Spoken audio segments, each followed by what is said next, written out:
El día de hoy, en el Colegio Libre de Hidalgo, en nuestra área de conciencia política ciudadana, tenemos como invitado especial al maestro Saúl Domínguez Trejo.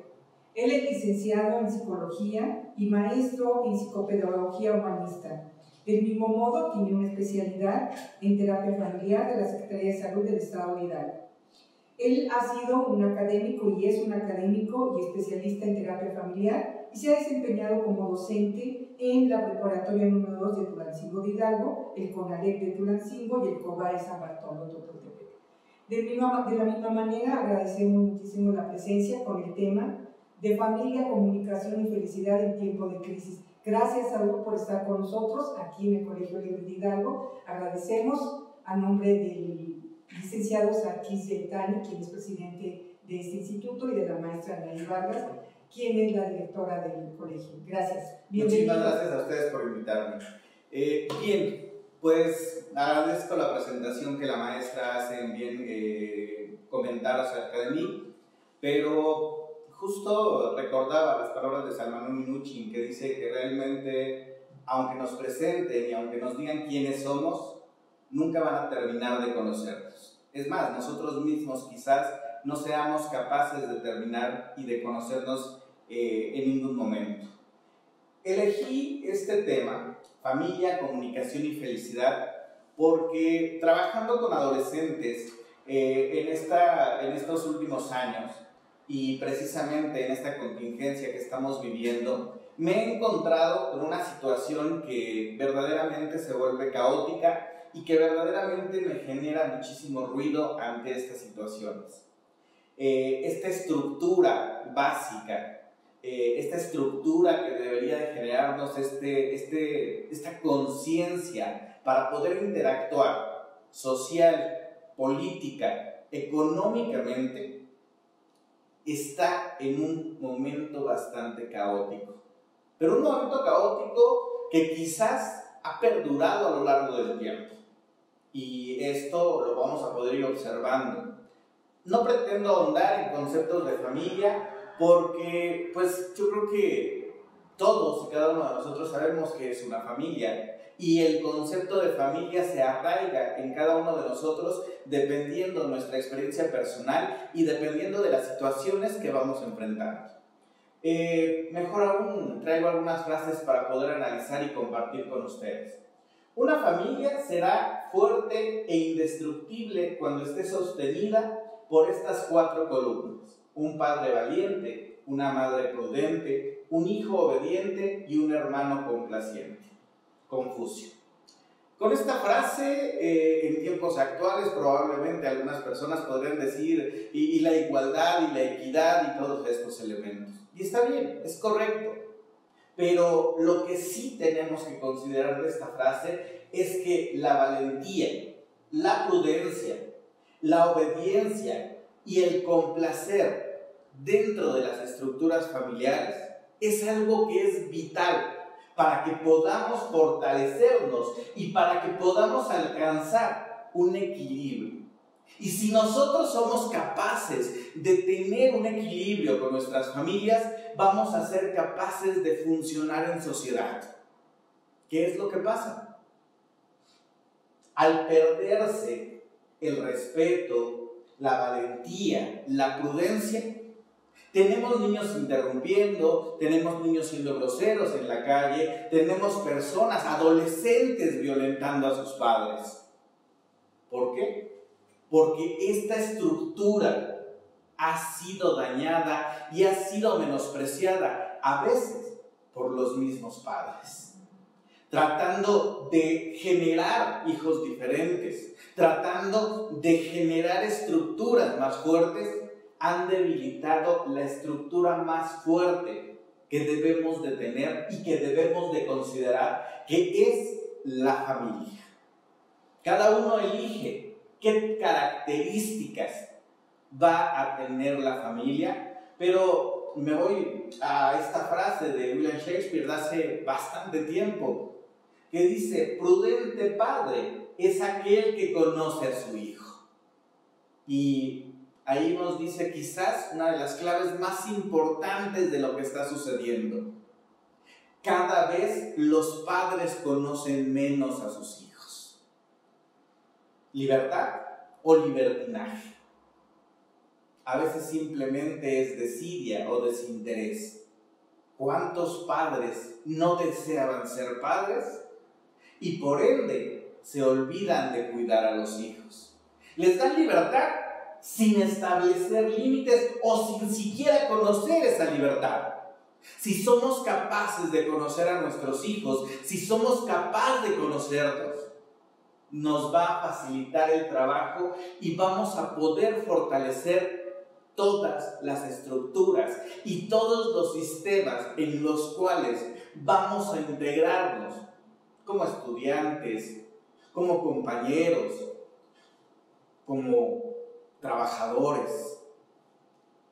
El rol que nosotros queramos jugar tiene que nacer desde una estructura familiar que se fortalezca y que se trabaje. Es por eso que lo digo así. La familia es el eje troncal de todas las estructuras humanas. Por ende, es la que más debemos alimentar y trabajar para poder crear seres humanos mucho más funcionales y adaptables. Principalmente en situaciones como las que estamos viviendo en este momento. Si nosotros logramos generar estructuras familiares sólidas, conscientes y plenas, vamos a poder generar seres humanos que se adapten en estos tiempos. Es increíble que, pasado menos de un mes de haber iniciado la contingencia que estamos viviendo, los casos que más buscan apoyo son padres que no soportan a sus hijos, hijos que no toleran a sus padres, que ya no saben qué hacer, que de repente salen, que buscan evadir, y en qué momento hay comunicación y hay interacción en estas familias. Es más fácil estar con una persona desconocida que a veces estar con nuestra propia familia. ¿Por qué? Porque muchas veces se nos olvida establecer tiempos, límites y formas. El hijo adolescente le va a reclamar al padre la falta de tiempo. El padre le va a reclamar al hijo la falta de comprensión. También, si aunamos a eso las presiones y las situaciones que vivimos en el sentido académico, no son vacaciones, nos lo repiten una y otra vez. Pero también es cierto, ¿no? ¿Cómo poder trabajar si no tenemos las características necesarias para poder establecer un equilibrio en la familia? ¿Cuál es el problema principal? Me lleva al segundo punto de esta presentación: la comunicación. ¿Sí? Un proceso tan simple como la misma estructura de funcionalidad de los grupos humanos. Los seres humanos por naturaleza nos vamos a agrupar. Una pareja, amigos, compañeros. La sobrevivencia del ser humano va a depender de su interacción con otros seres humanos. Y en ese sentido, hay algo que es básico a entender. Si yo no soy capaz de comunicarme adecuadamente, vamos a vivir malos entendidos, crisis, caos constantemente. Y en ese punto es donde tenemos que buscar una comunicación asertiva. Pero ¿qué es todo esto? Primero tenemos que entender cómo es que los seres humanos nos expresamos. Los seres humanos nos expresamos de dos formas: la verbal y la no verbal. Pongo primero la no verbal porque es la más importante y la que más descuidamos. Gestos, movimientos, posturas corporales, la escritura, señas, mímica, miradas que van a estar generando una estructura de conocimiento determinado. A veces algunos de nosotros recordamos, ¿no? Bastaba con escuchar que la puerta del coche se azotaba o que la puerta de la entrada se azotaba para en ese momento desaparecer de la vista, porque ya sabemos que papá o que mamá venía enojado. Entonces ya ni siquiera tengo que escucharlo, ya ni siquiera tengo que ver que pronuncie una palabra. Bastaba escucharlo, verlo, para saber que algo funcionaba o que de plano tenía yo que correr. Estas estructuras nos dicen algo muy simple. El 93% de la información que transmitimos no es una información consciente. Es transmitida a través del lenguaje no verbal. El 55% de esto es lo que mi cuerpo va a estar expresando. ¿Sí? Incluso los problemas que llegamos a tener de sobrepeso, posturas corporales, algunas situaciones, tienen que ver con ese lenguaje porque mi cuerpo está hablando y está diciendo que algo está pasando y que puede ser correcto o no correcto. Y la tonalidad de la voz tiene que ver con el otro 38% del lenguaje no verbal. Porque es muy diferente que llegan y te digan, oye Saúl, pásame esto, ¿no? Oye Saúl, sí. ¡Saúl! ¡Ay! Inmediatamente la reacción que tenemos es completamente distinta. ¿Por qué? Porque esa tonalidad ya nos está dando un mensaje. Es más, algunos de nosotros generalmente nos llaman con un diminutivo, nos llaman de una cierta manera. Y el que nos llamen por nuestro nombre completo es un signo de que algo está mal o de que algo tiene que ser revisado. ¿Por qué? Porque generalmente nuestros padres utilizan esa estructura para poder llamarnos la atención o para poder hacernos saber que algo no está siendo llevado correctamente. Entonces, solo el 7% de lo que nosotros comunicamos es consciente y se da a través de este lenguaje verbal. Entonces, ¿qué es lo que sucede? Es muy simple. Ahora que estamos dedicando tiempo a estar en casa con nuestras familias, ¿qué sucede? Estoy observando características en mis hijos que no me gustan, estoy observando características en mis padres que no me agradan, estoy siendo consciente de ciertos momentos o situaciones que se viven que me generan una serie de información que no soy capaz de traducir y que al no poderla traducir completamente se convierte en caos. ¿Por qué? Porque no sé si me está hablando enojada, cansada, triste. Ya no conozco lo que sucede dentro de mi familia. Y en ese sentido, lo que tenemos que empezar a generar es practicar 3 habilidades básicas para poder tener una comunicación asertiva.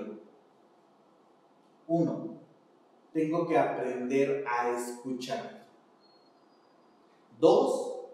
Tengo que ser atento a observar. Y 3. Tengo que hablar.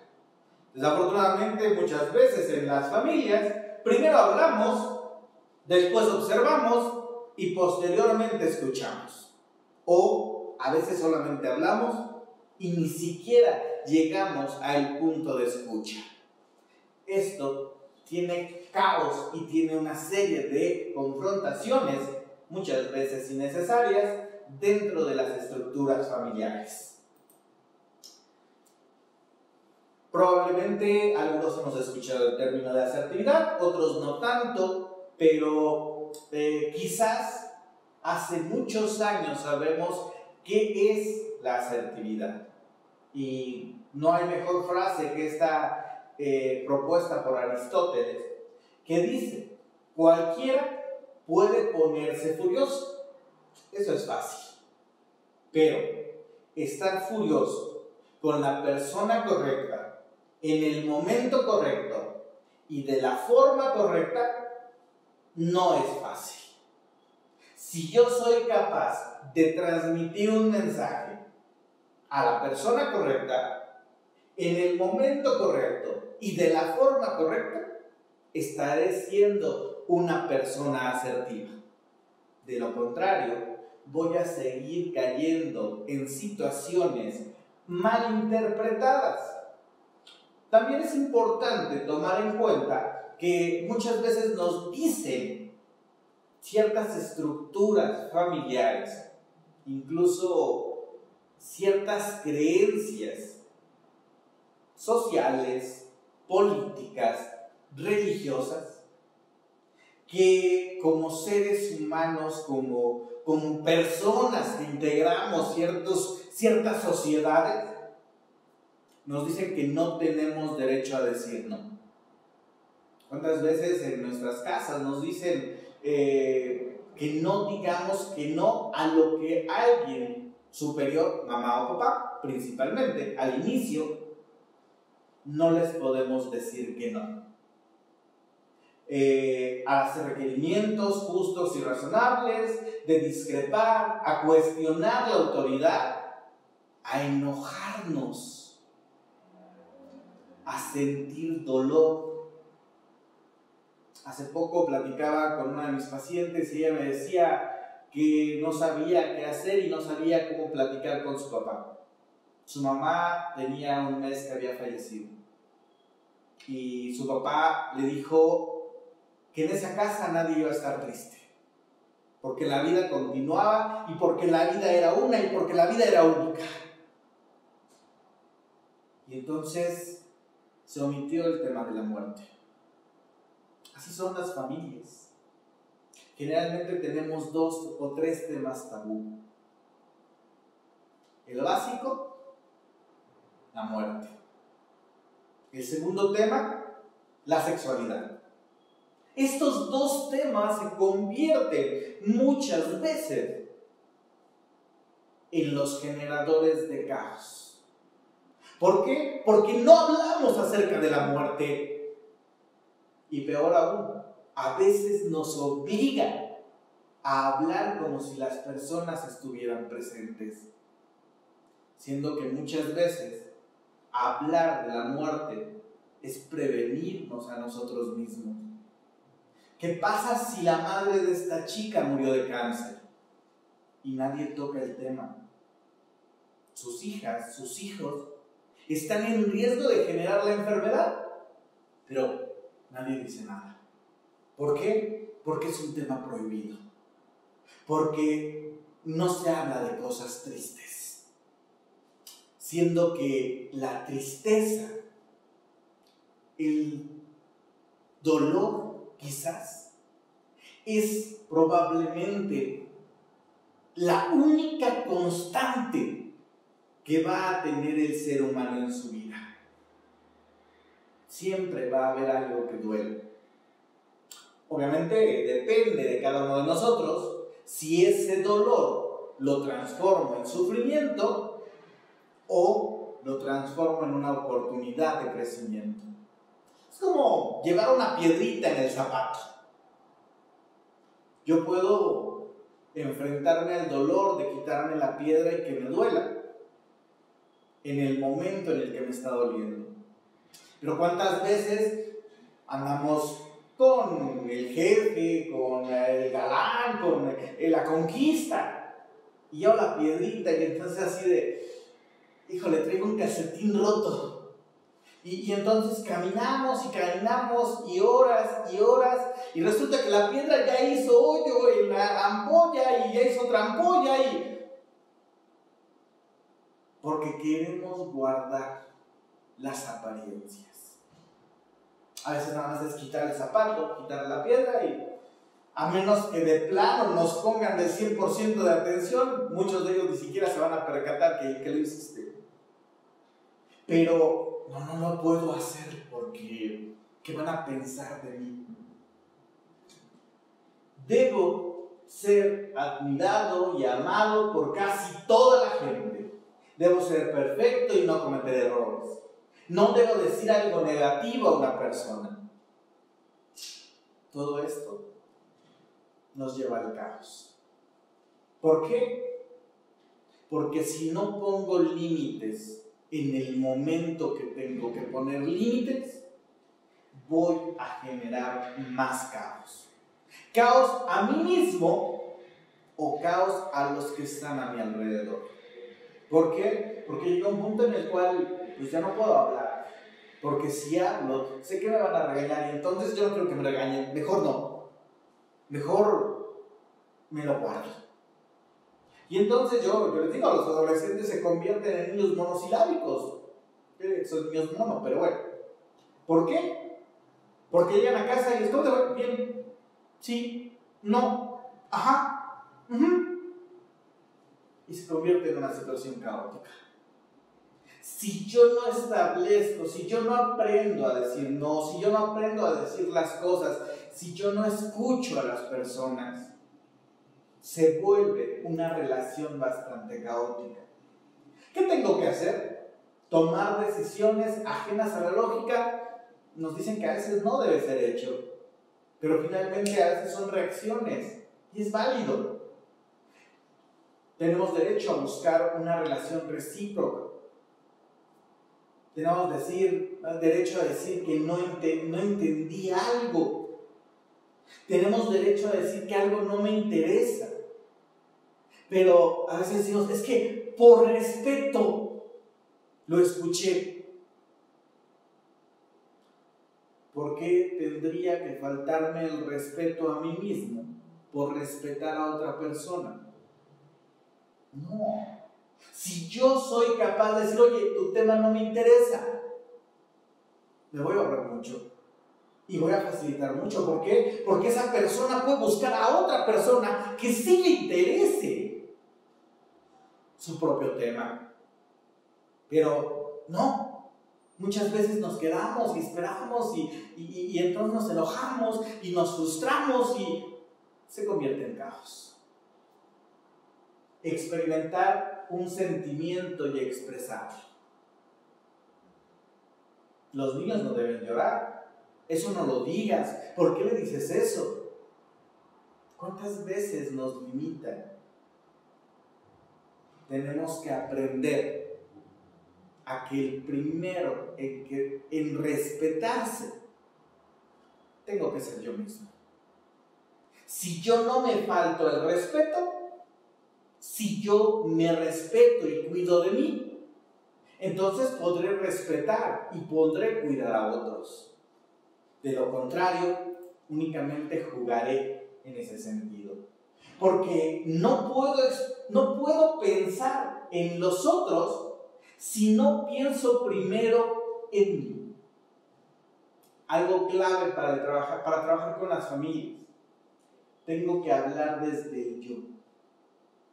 Yo soy, yo quiero, yo siento, a mí no me gusta. Y está bien. A lo mejor es tiempo de ver una película en familia. Oigan, pero es que esa película no me gusta porque me duele, porque me recuerda algo, porque pasa esto.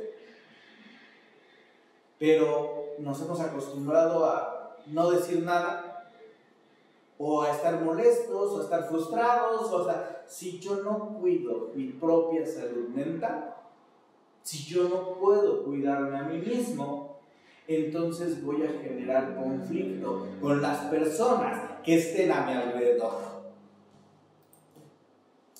Si yo soy capaz de hablar de mí mismo, si yo soy capaz de pensar en mí, de cuidar de mí, entonces yo voy a ser capaz de transmitir ese mensaje a mi familia.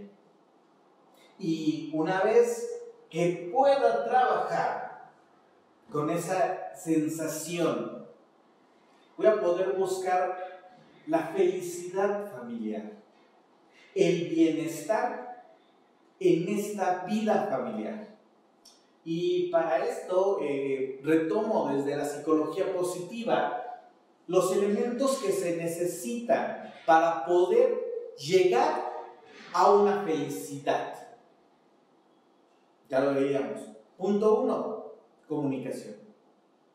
Si yo puedo transmitir la información a mi familia, si yo puedo ser asertivo con mi familia, si yo puedo prestarle atención a mi familia, tolerar, respetar a mi familia, entonces yo voy a poder avanzar hacia la búsqueda de la felicidad familiar.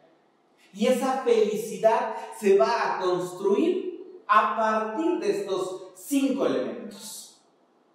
Punto número 1. Bienestar espiritual. ¿Puedo tener un sistema religioso? Sí. ¿Cuál? El que quieras. El que tú ya hayas transmitido a tu familia. Oye, pero es que yo no tengo un sistema religioso. No. La espiritualidad no tiene que ver forzosamente con un sistema religioso. Tiene que ver con una conciencia de sí mismo. Hay quien dice que la diferencia entre religión y espiritualidad es que la religión plantea respuestas. La espiritualidad genera preguntas. Preguntarnos si estoy haciendo bien las cosas, si estoy respetando a mi familia, si estoy participando en lo que me toca hacer, si estoy haciendo, qué tanta reflexión de lo que estamos haciendo se realiza en nuestras casas. Estoy respetando, estoy escuchando, Pregúntate qué tanto estás haciendo bien las cosas, qué tanto estás pudiendo convivir, qué tanto estás respetando. Y en ese sentido, entonces, pues podemos hacer desde meditación, yoga, juegos, cantar. La espiritualidad tiene que ver con establecer un lazo de comunicación, un lazo que una a todos los integrantes de mi familia. A lo mejor nos gusta cantar, contar cuentos, y muchas veces lo importante no es el cuento, sino el hecho de poder escuchar y de saber que soy escuchado por parte de mi familia. Esa es la parte espiritual. Si ya trabajé con esa parte, entonces vamos a trabajar con la parte física. Vamos a hacer un poco de ejercicio, vamos a convivir, vamos a salir a caminar un poco, vamos a hacer algunos ejercicios desde casa. Higiene de la mente, higiene del cuerpo. Evitar alimentos pesados, consumir ciertas cuestiones, es decir, mantener lo más sano posible nuestro cuerpo físico. ¿Por qué? Porque si yo depuro mi cerebro a través de la meditación, a través del trabajo espiritual, y si yo depuro mi cuerpo a través de una alimentación balanceada, comer a las horas, dormir a las horas, esto es muy importante y ahorita quizás es una de las que más hemos estado alterando por completo. No estamos durmiendo bien, nos quedamos hasta muy noche, nos levantamos tarde, o nos dormimos noche y nos levantamos temprano. El cuerpo necesita el equilibrio en todas estas funciones básicas. Necesidades, nos dijera Maslow. Comer a las horas que tenemos que comer, ingerir agua, sueño, descanso, ir al baño cuando tengo que ir al baño. Somos un animal pensante que atrofia su propio cuerpo. ¿Sí? ¿Por qué? Porque tendríamos que ir al baño cuando me dan ganas de ir al baño. ¿Cuándo tendríamos que tomar agua? Cuando tengo un poco de sed. No, hasta que ya me estoy muriendo y diciendo la boca seca, tomo agua. Mi cuerpo urge de agua porque está siendo deshidratado. Voy al baño hasta ahorita, nada más que termine la película, que pase el corto. Y entonces mi cuerpo empieza a sufrir una alteración en el metabolismo. Y estas alteraciones nos generan caos. Bienestar intelectual. Hay que leer, hay que repasar, hay que hacer juegos de memoria, hay que mantener la mente activa. Porque incluso hay quienes en esta situación de encierro llegan a presentar incluso situaciones de alteración en la percepción y en la sensación. Hay personas ya a nivel extremo, ya aquellas personas que incluso tendrían que estar visitando también a un psiquiatra, que empiezan a tener alucinaciones, a escuchar ruidos. ¿Por qué? Porque no estamos trabajando con ninguno de estos elementos. Entonces, ya que empezamos a purificar todos estos elementos, vamos a potencializar las relaciones con nuestra familia. Y va de la mano con el que sí. Porque entonces voy a ser capaz de decirle a mi familia cómo me siento, qué estoy viviendo, qué situaciones estamos enfrentando. Recordemos que el ser humano, la mayor parte del tiempo se encuentra en crisis. El infante porque está creciendo y no sabe qué es lo que quiere. El adolescente porque está buscando una identidad. El padre del adolescente porque se ve reflejado en su hijo.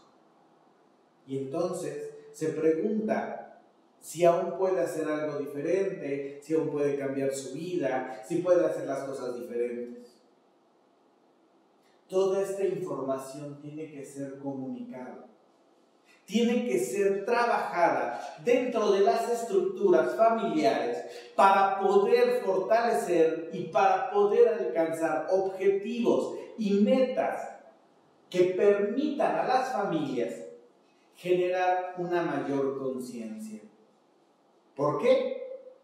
Porque solamente con personas, con seres humanos conscientes, vamos a ser capaces de llevarlos a tomar decisiones sociales, académicas, políticas.